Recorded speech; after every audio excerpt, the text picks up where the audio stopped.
She held up the fine in my face like it was some kind of victory badge. "You're not allowed to hunt here," she snapped, loud enough for every neighbor to hear. "The HOA prohibits all firearms on shared woodland." I didn't say a word, just looked at the paper. $250 for walking my land with my grandfather's old hunting rifle. No deer, no shot fired, just me on my usual trail. "I don't make the rules," she added with that smug half-smile. "I enforce them. Karen, that's what everyone called her, even behind her back, head of the HOA board, treated the community woods like her kingdom. And apparently now I was some kind of outlaw for hiking with a family heirloom. I could have fought it, filed a complaint, appealed to the board, but I didn't. Instead, I bought the land, not my house, not my lawn. The land, the entire 36-acre patch of woodland that the HOA used for their fancy hiking paths, yoga trails, and weekend community brunches. Turns out the land was never HOA property. It was leased from a developer who quietly put it up for sale, and nobody noticed. Except me.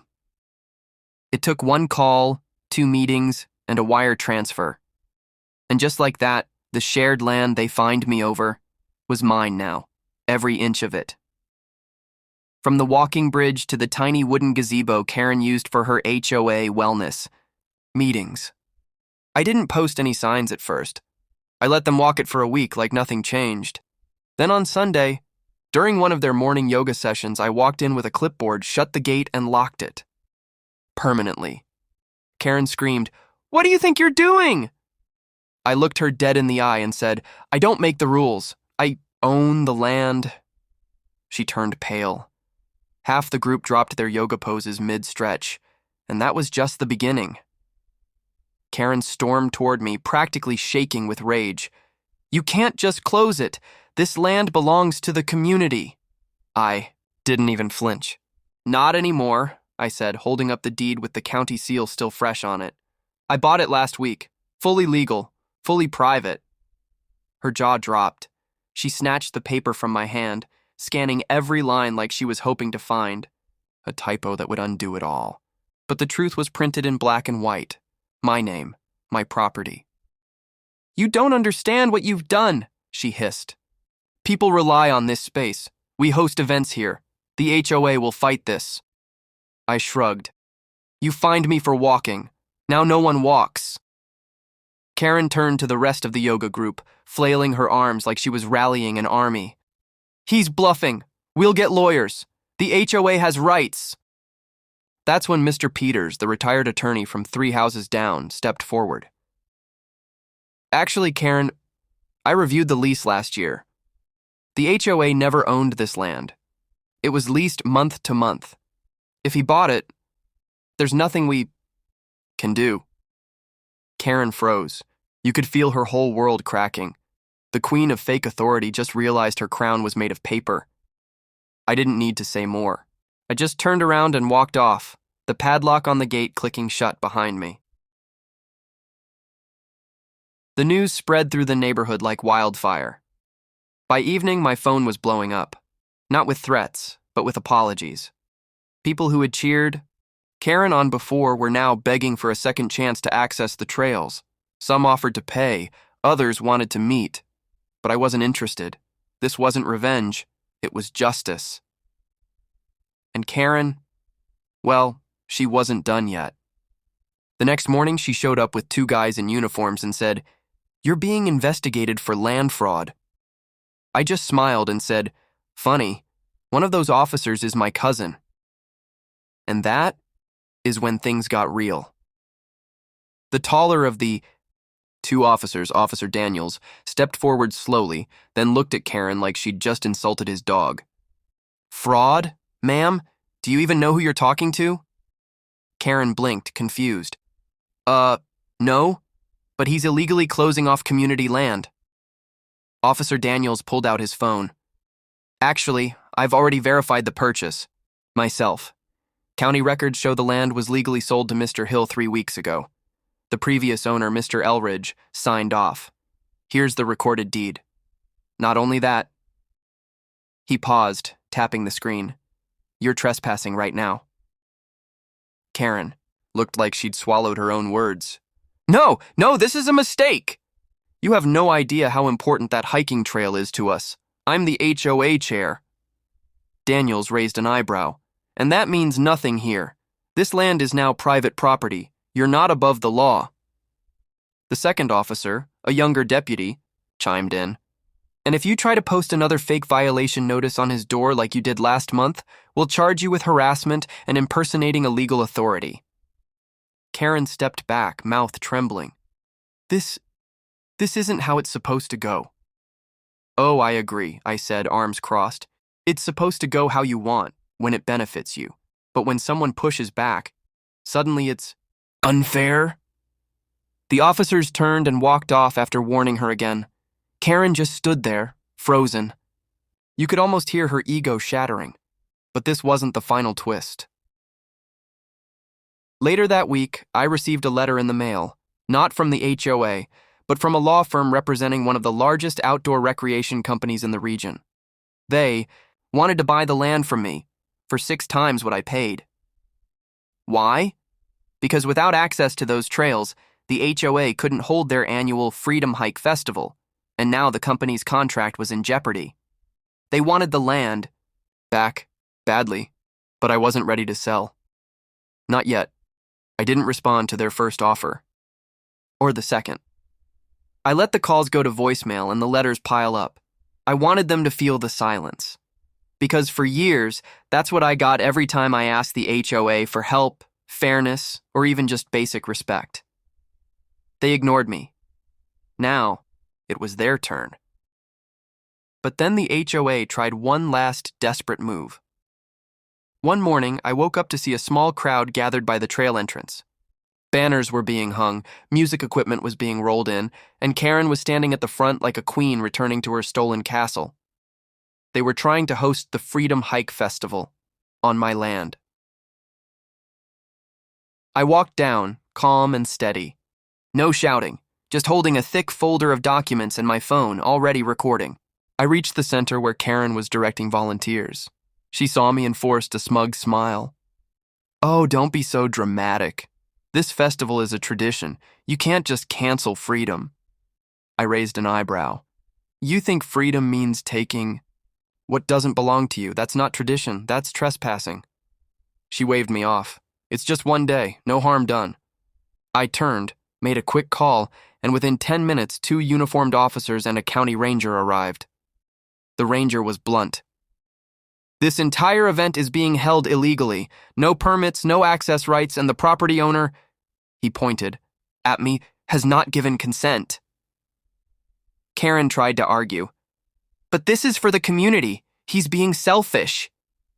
The officer nodded slowly. "Sure, and you're being arrested for unlawful assembly, trespassing, and organizing an unpermitted public event." You should have seen her face when they cuffed her. Phones came out, people whispered, and in that moment, every smug order, every fake violation, every power trip she ever pulled, it all collapsed in public. As they led her away, I turned to the stunned crowd. "Freedom," I said, loud enough for everyone, "isn't something you steal, it's something you earn." A few weeks passed and silence finally settled in. No more letters, no more threats, no more Karen. The trail stayed closed, the sign stayed up, and the HOA, once loud and proud, was dead quiet. Some of the board members resigned. Others tried to reach out and talk things through. I didn't reply. I let the silence speak for itself. Then one evening, as the sun dipped behind the hills, I walked down to the lake. Just me, a thermos of coffee, and my old hunting chair. The water was still. Peaceful. Mine. That's when a man approached, mid-40s, flannel shirt, calm eyes. He introduced himself as a veteran from the neighborhood. "I just wanted to say, thank you," he said. "They made life hell for us." "Too. You stood up when nobody else could." I nodded. "Wasn't about revenge. Was about respect." He smiled. "Well, You earned it. We sat in silence for a while, watching the water. I didn't fight back to win some petty war. I fought because I believe in something bigger, owning your ground, protecting your peace, and never letting anyone fake their way into power. Karen tried to control me with fear and fines. In the end, all she got was a taste of the system she abused. And I got my land back, my peace, my voice. Because sometimes the best revenge is just owning the ground they walk. Karen must have thought she'd won. She walked past my driveway, sipping her coffee like she just passed a new law. I watched from my porch as her group of hikers gathered with their walking poles, laughing and stretching like they were about to conquer Everest. I didn't say a word. I just waited, because I knew something they didn't. That same morning, I'd finalized the purchase. The entire 46-acre hiking trail that ran behind our neighborhood, the one Karen's HOA used to brag about in their welcome packets, it was mine now. Bought it from a retiring rancher who was happy to sell it for cash. The deed had my name on it, and so did the gate key. As the group moved toward the trail entrance, I stood up, calm but firm. "Excuse me," I called out, walking down toward the old fence line. Karen turned with that smug smile still glued to her face. "Oh no," she laughed. "You're not coming to join us, are you? I didn't think hunters like nature." I ignored the bait. Instead, I pulled out a small laminated sign from my bag, nailed it right to the post. Private property, no trespassing. Trail closed until further notice. The silence that followed was priceless. Someone in her group muttered, "Wait, what?" Karen scoffed, "You can't do that. This trail belongs to the HOA." I pulled the paperwork from my jacket pocket, the official land deed. "Not anymore," I said. "I bought it yesterday. You fined me for using my land. Now I've closed yours." Someone in the group gasped. Karen's face drained of color. One man actually started clapping, but stopped halfway when Karen shot him a glare. "You can't close this trail," she hissed. "We've been using it for years." I smiled. "And now it's mine. Just like you thought my backyard was yours." She stormed off, shaking, and her hikers followed, some angry, some amused. I stood there, letting it all sink in. But that wasn't the end, not even close, because Karen wasn't done scheming, and I wasn't done revealing just how deep her lies really went. She tried to file an emergency petition to force me to reopen the trail. Her voice cracked in court, waving that same HOA violation like it was the Constitution. The judge looked at her, then looked at the land deed I handed over. "This entire trail system belongs to him," he said, tapping the paperwork. "He can post signs, build fences, or shut it down completely. That's his right." You could hear a pin drop. Karen froze like someone hit pause on her. Then the murmurs started from her own HOA members behind her, confused, angry, betrayed. After court, one of them approached me in the parking lot. "We didn't know," he whispered. "She said it was protected community property. She said the trail was safe." I nodded, unlocking my truck. "She lied. And now you all get to walk circles in the clubhouse parking lot." That night, she stood on the edge of the woods with a flashlight, trying to talk me down. "You made your point," she said. "People are upset. Kids can't hike anymore. You really gonna punish everyone for what I did?" I leaned on my porch rail and looked her dead in the eye. "You didn't just fine me, Karen. You tried to humiliate me, and now they know who the real owner is." She didn't come back after that. But the next morning, the gate had been cut clean off the hinges. A path of boot prints led straight down the block trail. That was her final mistake. I reported the break-in. Sheriff's deputies showed up within the hour, inspected the cut lock, took photos, and reviewed the footage from the trail cam I had secretly installed just a week earlier. One of the deputies raised an eyebrow. "This is clear trespassing and property damage," he said, adjusting his belt. "You sure you want to press charges?" I didn't even flinch. She crossed the line. Again. An hour later, Karen was pulled out of her book club at the HOA lodge and taken in for questioning. She tried to spin it, of course, said she was just checking on the trail's condition. But the footage showed her with bolt cutters walking in at 2:14 a.m. with a flashlight and gloves, her face perfectly clear. It wasn't just her.